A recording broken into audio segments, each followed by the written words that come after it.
Hi everyone, my name is Amber Nicosia. I'm the president of the Penn South Co-op, and I'd like to welcome you to the 2021 annual meeting of shareholders. This is our 59th annual meeting and the second year that we are hosting the meeting virtually for COVID safety. Before I begin, I wanted to thank all of the volunteers who gave their time to support and care for one another during this difficult year. Our community is resilient and strong, and we adapted quickly to the challenges of the pandemic in a manner that we should all be proud of. Now I'd like to introduce you to my colleagues on the board of directors. I will list them in alphabetical order.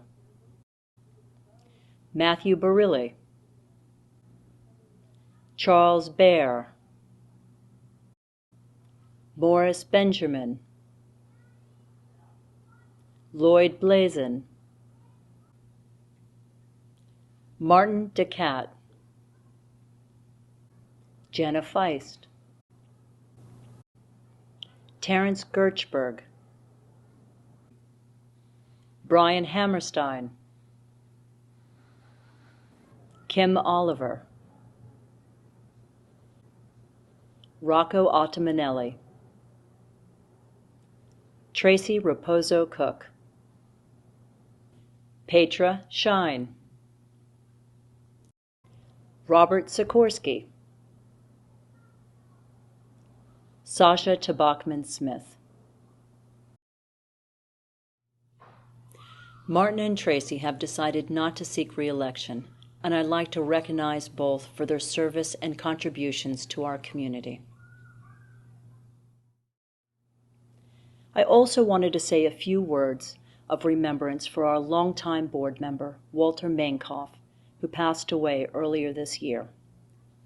Walter served on the board of directors for 40 years, and for 30 of those years, he was our treasurer. He was a fixture in the management office and was deeply involved in numerous co-op activities. His efforts have saved Penn South millions of dollars over the years. His dedication and belief in service to others are an example for us all. Walter was actively involved in the topics that we will discuss in this presentation and in the annual reports.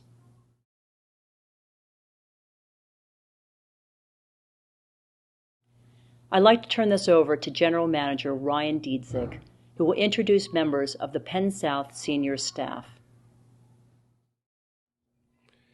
Hello, and welcome everybody. My name is Ryan Dietzig, and I'm the General Manager of the Co-op. Welcome to the meeting, and thank you for joining. It's my pleasure to introduce some key members of staff. Assistant General Manager in charge of administration, Lisa Gluck. Assistant General Manager in charge of operations, Lance Ashby Williams. Executive Assistant, Blair Desmond.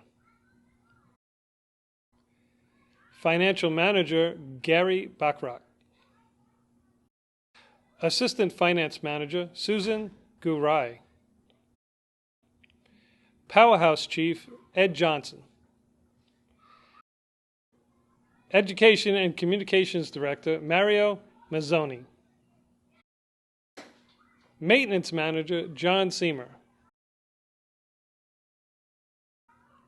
Security Director, Larry O'Neill. Porter Supervisor, Anthony Pensini. Apartment Restorations Manager, Jonathan Rivera. Apartment Allocations Manager, Carmen Santiago. Maintenance Administrative Assistant, Michael Pierre-Louis. Maintenance Clerk, Yuri DeSimone. Human Resource Manager, Tom Maloney. Facilities Coordinator, Erin Peacock. Legal Coordinator, Monica Zayak. The staff at Penn South includes over 100 people who work in maintenance, security, management, and the powerhouse. Their efforts day in and day out keep the operation running smoothly and make Penn South a wonderful place to live. I'd like to give thanks for all they do. I'd like to extend the same thanks to the entire staff. Growing up at Penn South, I've always had high expectations, but when I became a board member, I got insight into how much work it takes behind the scenes.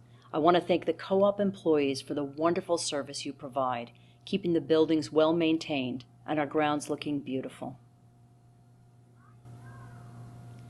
Our program today consists of brief presentations, some greetings for a few of our elected officials, and a question and answer session at the end. For shareholders who want to call in a live question, a Zoom link and a telephone number will be displayed on the screen when we get to that portion of the program. Although we still have financial challenges that we need to take on related to increased operating expenses and upcoming capital projects, we've been working very hard to take advantage of every opportunity. Because of this, the outlook at Penn South is much brighter than where we were at this time last year. This presentation includes good news on several fronts. We have extended our affordability for an additional 5 years. We have refinanced our mortgage and will be saving over $900,000 a year. We were successful in securing a large grant from the federal government for COVID relief in the form of a PPP loan. And we're excited that we have a new commercial tenant named CareMax. They are a senior health care service provider, and they'll be opening a large facility on 9th Avenue and 25th Street. Now I'd like to turn it over to General Manager Ryan Dietzick, who will begin with a discussion on our mortgage refinance. Thank you, Amber. When the COVID-19 pandemic disrupted the economy, the Federal Reserve responded by significantly cutting interest rates. This created an opportunity for Penn South to save money by refinancing our mortgage. Our first HUD loan refinance occurred only a few years ago in 2017, and the interest rate we secured at that time was historically low. However, even lower rates meant the co-op could achieve further savings, working again with HUD and our lender. Refinancing a loan of $178 million is a challenging process. The loan application took months. It wasn't until late September that we finally locked in our rate. The closing on this refinance is scheduled for later in November. Many people deserve credit, but I especially want to thank and acknowledge the hard work of President Emma Nicosia, Treasurer Matthew Barilli, Finance Manager Gary Bacharach, and Assistant General Manager in charge of administration, Lisa Gluck. Our former loan had an interest rate of 3.23%. Our new rate will be 2.79%. Through this refinance, we will save $949,000 in debt payments every year for the next 35 years. The mortgage refinance was a huge effort, but it will pay off for years to come. One way that we maximized savings was to reset the 35-year payoff period. If you were here in 2017, you may recall that HUD required us to extend our contract with New York City for the full term, which at the end was 2052. When pursuing this refinance, HUD asked us to do the same thing again. The reason this matters so much to HUD is because our city contract provides us a huge tax abatement. Currently, the savings amount to $30 million a year. New York City offers us this tax break because Penn South operates as a limited equity affordable housing cooperative. Shareholders do not profit from the sale of their apartments, and this keeps down the prices for the next generation of New Yorkers. Remaining limited equity while also getting a huge tax break is something that I and my colleagues on the board are proud to support. I am honored to have testified before the New York City Council this past May to advocate for the extension of our contract through 2057. The City Council unanimously agreed to this, and we've now secured our affordability for another 5 years, while also achieving additional savings in the process. This is one of the many ways we're addressing our financial needs this year. To speak more on this, I'll pass it back to Ryan.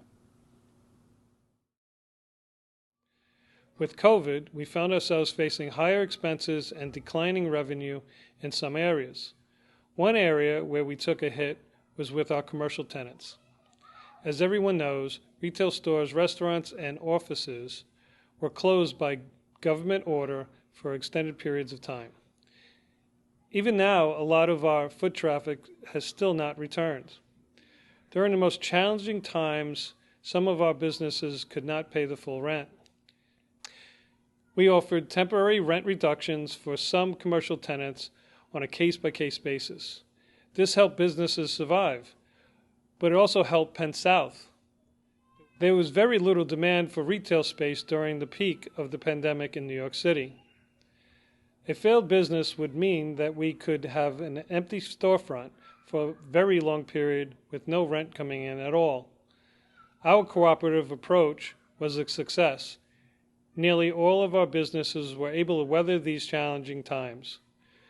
The rent reductions we offered were temporary. Still, this cut our revenue by $1.2 million in the fiscal year that just ended. Unfortunately, 2 commercial tenants shuttered their doors at the very beginning of the COVID-19 lockdowns. We didn't receive any rent for the entire fiscal year from these tenants. We are pursuing collections, but those losses currently amount to $500,000 during the past fiscal year. In total, for fiscal year 2021, our commercial income is down $1.7 million compared with our expectations prior to COVID-19. The commercial rental market has not fully recovered, but I am happy to say that we have long-term solutions for both of the vacant retail spaces. For the vacant storefront on 9th Avenue, I am pleased to report that the Board of Directors recently agreed to enter into a lease with CareMax. They are a health and wellness provider for seniors. Their new facility will be over 5,800 square feet. This center will provide access to the type of on-site care for cooperators that we've always wanted to make available. And the operation is large enough to also serve the greater community. This is an example of us using commercial space to serve multiple needs. When looking for commercial tenants, the board and management seek businesses that are able to pay market rents and provide revenue to the co-op. But when possible, we also strive to find operations like CareMax that support the needs of the community and provide valuable service. Regarding the vacant storefront on 8th Avenue, there is now a long-term solution for this as well, and it will affect the entire building. Before going into details about the future plans, I think it's time to take a step back and talk about the issues we're facing with our commercial building on the corner of 8th Avenue and 26th Street. This particular building posed a number of challenges. To start, there are no windows above the ground floor. That severely limits the possible uses. Decades ago, the tennis club was given special permission to alter the second and third floors of the building. To create open spaces for playing tennis, supporting columns were removed. Now the building is not structurally rated to support a traditional roof. The tennis facility has a special variance to operate. However, other types of businesses would not even be allowed to use this space as it is currently designed. This is just a taste of the problems we are facing with this building. As engineers assessed the property, they gave estimates for repairs that were extremely high. An in-kind rehabilitation would cost $33 million. Adding another floor would bring the price to $49.7 million. This is in part because we would need to add structural columns and improved foundation and a new roof. The brand new building of similar size could cost more than $160 million. The terms of our HUD-insured mortgage do not allow us to take on further debt. If we wanted to pay for these repairs, the only option would be to raise carrying charges by a significant margin. This scenario did not make sense for Penn South. With the help of consultants, we explored our options. The only scenario that really addressed our needs was a ground lease. This involves leasing the land to a third-party developer for 99 years in exchange for reliable revenue. Through this kind of agreement, we could specify certain criteria, like the aesthetics and the building's height, to make sure that it fits into our community. Repairing this building would cost us more than we would recover in revenue. This would make Penn South unaffordable for countless families, and so it's not an option we can consider. We also ruled out the idea of selling the land. We hired expert consultants and brought in some of the most respected companies in the city. The best option was a ground lease. With this type of arrangement, we can set the terms of all the bids. Among the requirements, we wanted a building with the same footprint, of a similar height, and with a new supermarket. We also wanted any building with apartments to include the maximum amount of affordable housing under the current Affordable New York Housing Program. When we received the bids, it was clear that one stood out above the rest, and it came from a company called MAG Partners. The building they proposed was appropriate to the surroundings, they offered the most revenue for the co-op, and the building itself was tastefully designed to fit in rather than to stand out. Most importantly, this was the best option available to serve our core needs of preserving affordability at Penn South.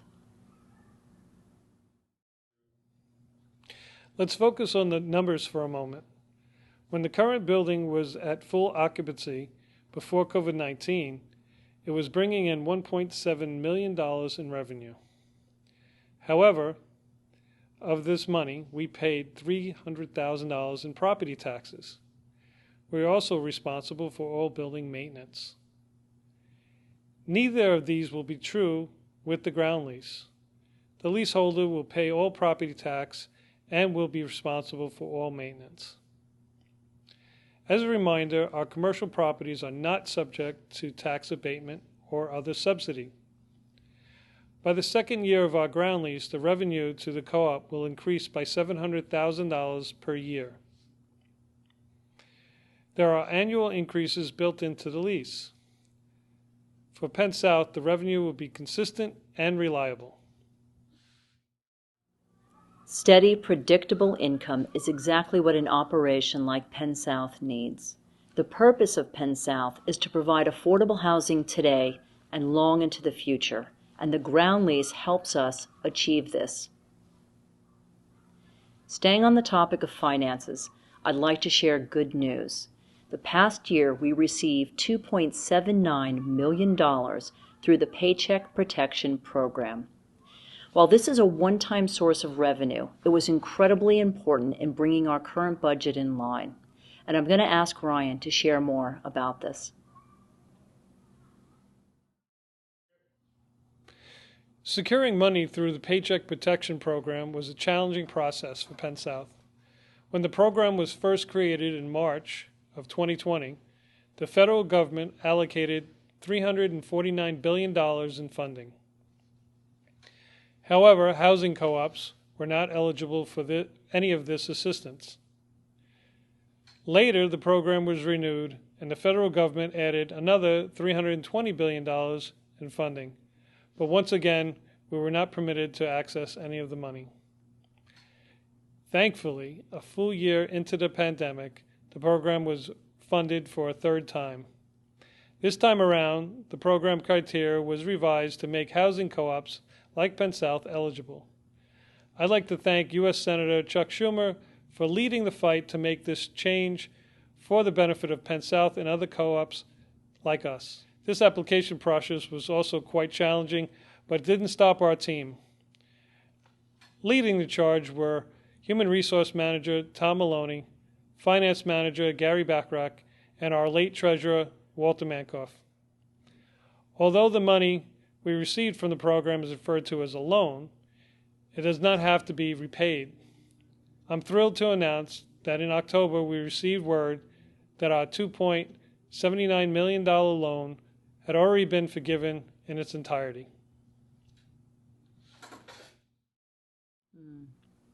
Getting the funds through the Paycheck Protection Program was good news and a great note to end today's presentation. To keep today's presentation brief, we only summarized a few key items from this year's annual reports. I encourage every shareholder to read this booklet carefully and learn more about the projects from this past year. Ryan's report covers topics including the new online method for completing income affidavits, the facade repairs that are currently underway, and the roof replacement that are scheduled for next year. He also mentions the upgrades to our building ventilation system, our underground pipe replacement project, and the work we are doing to prepare for upcoming gas inspections next year. In my report, I discuss how we gradually reopened co-op facilities in a safe manner and the many events that occurred outdoors this past year. It's wonderful to see cooperators resuming activities that bring the community together. An item that I give special attention to in my report is the great work by Penn South Social Services and by the staff of their largest operation, the Penn South Program for Seniors. The Penn South Program for Seniors did an amazing job of adapting their operation to these circumstances. Their staff and volunteers helped to ensure that people were safe and had their needs met at home. This was especially important during the long period when many seniors were trying to avoid trips outside whenever possible. The rich array of cultural programming also continued in a virtual setting. This included exercise, meditation, yoga, improv, writing, music appreciation, and film, to name just a few. I'd like to recognize and thank Director Ann Forge and her entire team for their superb work. Penn South Social Services, often referred to as PSSS, is the parent entity of the senior program, and they service all age groups in our community. This past year, PSSS staff and volunteers worked hard to make sure that people in our community had access to COVID-19 vaccinations as early as possible. At a point when appointments were very hard to come by, PSSS partnered with Penn South commercial tenant Chelsea Apothecary, and together they coordinated on-site vaccine drives from the Building 8A community room. 630 residents received the vaccine through this program. A huge thanks go out to Executive Director Matthew Kahn and the terrific team at PSSS and their volunteers for making this effort a success. At this point, I'd like to move to the next portion of our program, which includes brief remarks from our elected officials. Ryan will be giving these introductions. I'd like to introduce our longtime Assembly member, Dick Gottfried. He has advocated for our community's interests in the New York State Assembly since 1970 and has been there for Penn South on countless occasions when we have needed him.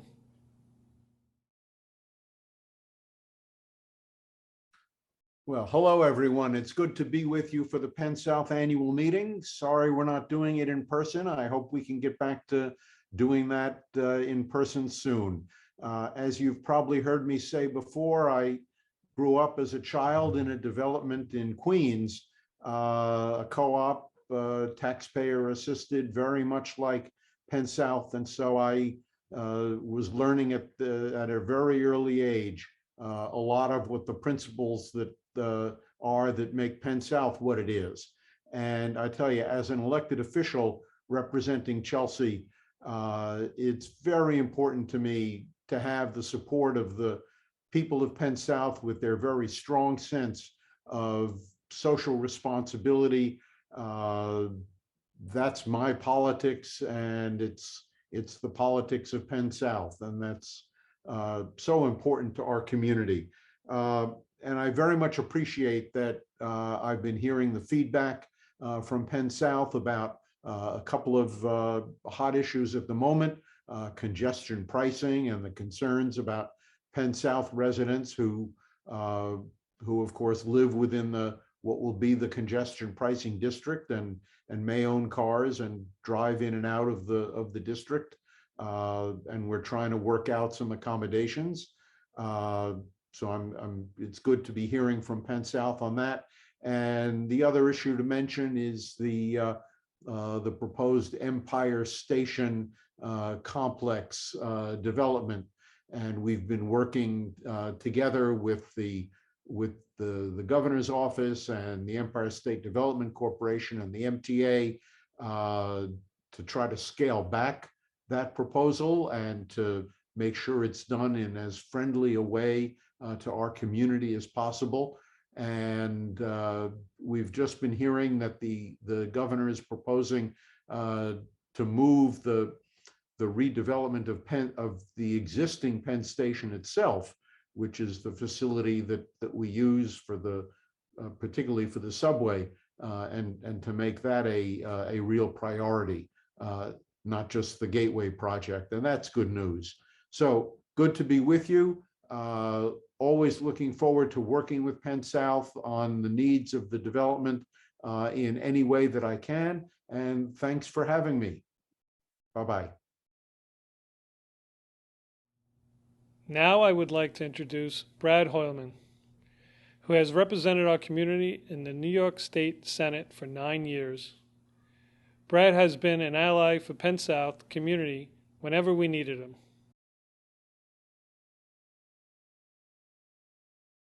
Hello, I'm New York State Senator Brad Hoylman, and I'm so honored to be with all of you virtually today. Penn South is such an amazing community, and I'm very proud to represent you in Albany.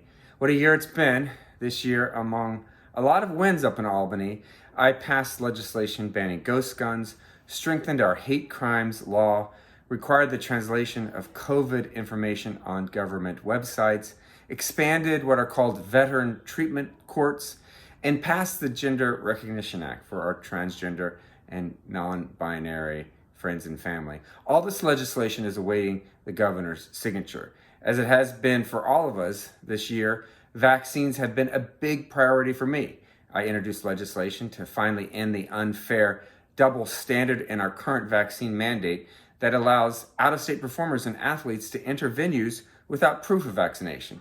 Local performers and athletes, on the other hand, aren't allowed to work in New York venues without proof of vaccination. And the loophole puts the lives of New Yorkers, those who work in those venues, and fans at risk. I introduced legislation to allow pharmacists to administer the COVID vaccine to children once it's fully approved. And I have legislation to add the COVID vaccine to the list of required vaccines for children to go to school. It's so important that we all get our jab and protect our community.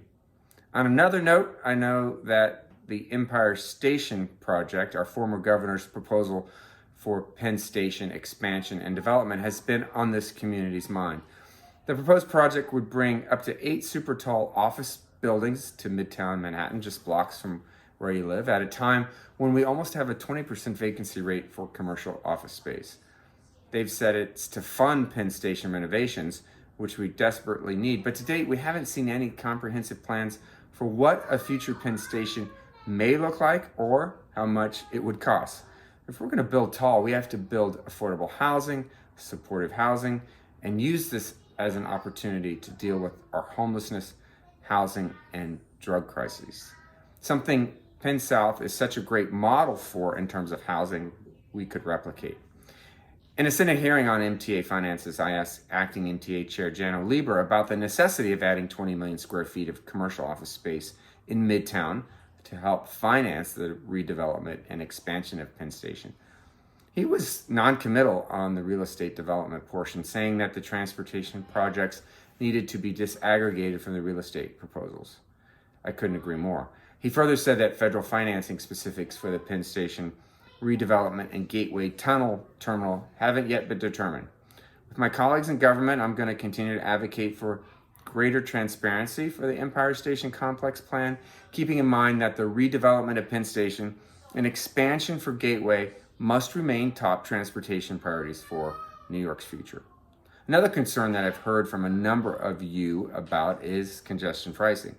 As a public official who represents over 100,000 constituents in the congestion pricing zone, I appreciate the framework in enacting the legislation, which includes a toll-free perimeter along the West Side Highway and FDR Drive, a tax credit for New Yorkers making below $60,000 annually, an exemption for emergency vehicles and vehicles transporting people with disabilities. While this is a good starting point, additional exemptions should be considered by the Traffic Mobility Review Board, or the TMRB. I've advocated for the TMRB to review London's congestion pricing scheme, which gives a 90% fee reduction for residents in the zone. I really appreciate your feedback and encourage you to submit comments to the MTA, which you can do through the MTA website. Feel free to copy me or contact me to share your thoughts. I also wanted you to know about legislation that I introduced recently to stop the incessant helicopter noise in our community. I've heard from a number of Penn South residents about this issue. Choppers take off and land in Manhattan hundreds of times during the week, flying over and near our homes, emitting high decibel noise and burning fossil fuels into the air we breathe. One chopper produces 43 times more carbon dioxide per hour than an average car. These helicopters are bringing environmental devastation and incessant noise, so tourists, the ultra-rich, and others can go on non-essential joyrides. That's why I've introduced legislation to put an end to the scourge by shutting down all non-essential use of city-owned heliports and the Hudson River Park and elsewhere, and opening a legal avenue to stop the nuisance of choppers coming from other states. I'm proud to join so many other elected officials and community advocates in this fight to stop the chop. Thank you to this fabulous community, and don't hesitate to reach out to me if there's anything I or my team can do to support you. I'm now happy to introduce Corey Johnson, our representative in New York City Council for the past 8 years and also Speaker of the City Council for the past 4 years. Corey and his staff are constantly helping Penn South in big ways and small.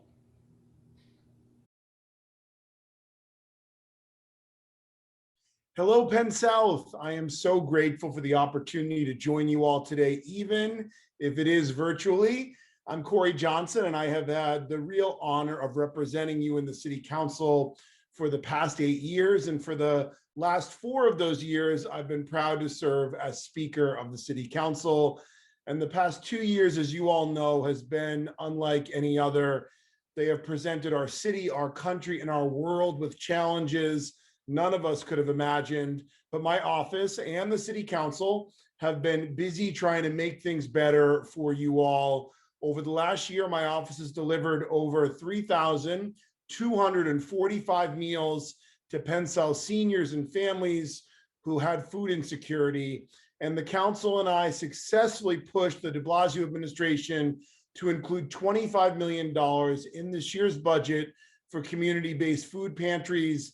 I was proud that the City Council and I restored critical funding to continue our enhanced sanitation services provided by ACE all across the neighborhood. ACE is a company that provides full-time employment opportunities for unhoused individuals, and ACE workers keep our sidewalks and litter baskets clean on 8th Avenue from 17th Street to 34th Street.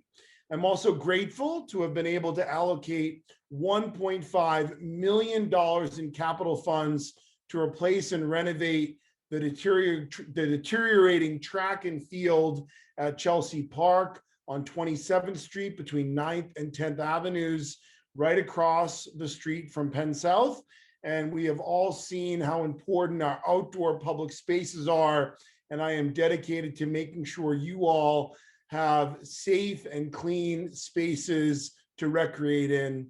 And that is why we also organized a cleanup day at Penn South Playground with many volunteers from Penn South and across the neighborhood to help keep the park clean.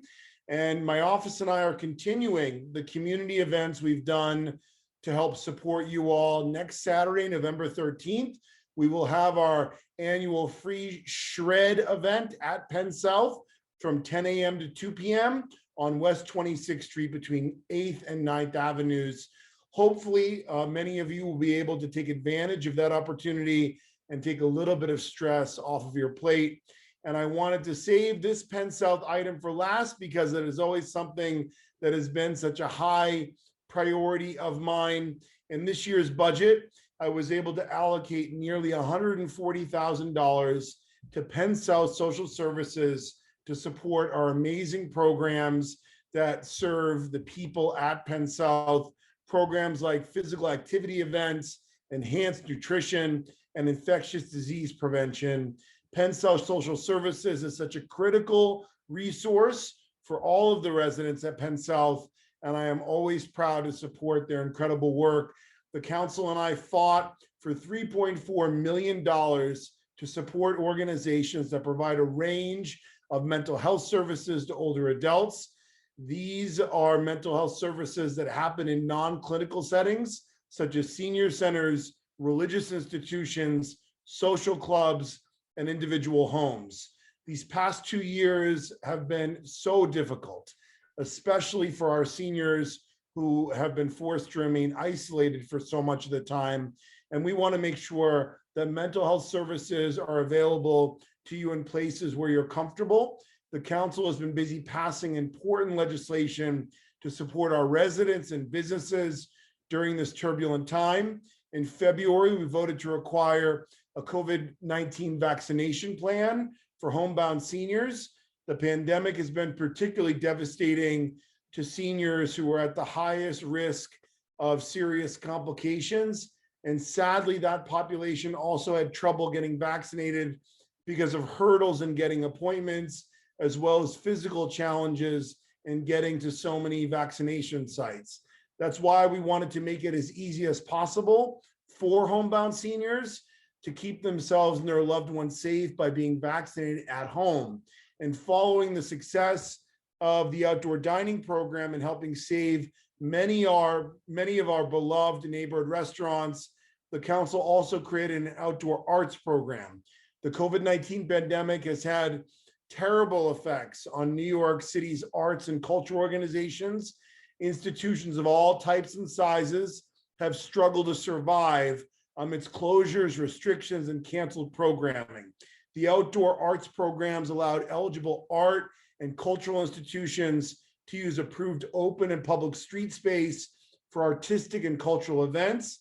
This not only provided opportunities for struggling artists, but also fantastic entertainment for New Yorkers. And finally, and most importantly, I really just want to say thank you. Thank you for all of the amazing years that I have been able to serve as your council member. I am term limited out of office. After this year, on December 31st, I will no longer be in the city council. So this is the last time that you'll hear from me as your representative on the council, but I will still be around as your neighbor and as your friend. And during this time, it is more important than ever that we stay connected to one another, that we provide each other with support and love. And I have always felt that love and support from the residents of Penn South, and I hope that you felt it from me.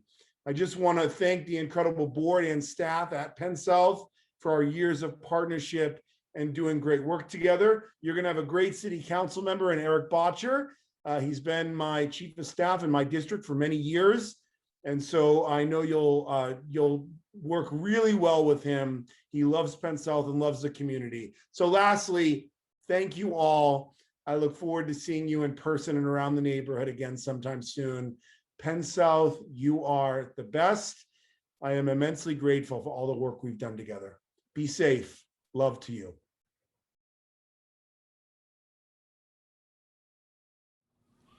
Thank you to all of our elected officials for sharing remarks at today's meeting. And thank you for your continued support and advocacy on behalf of Penn South. To finish today's presentation, I'd like to highlight the wonderful artwork in this year's annual report that was submitted by cooperators. The cover image is Into the Green, a heat transfer image on paper with colored pencils and graphite. The artist's name is Akemi Takeda.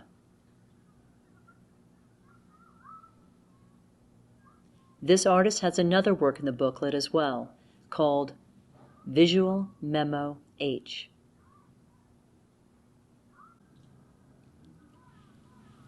We also featured 2 oil paintings by artist Susan De Castro.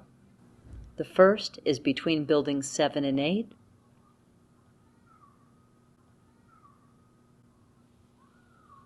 The other is View from Inside My Living Room.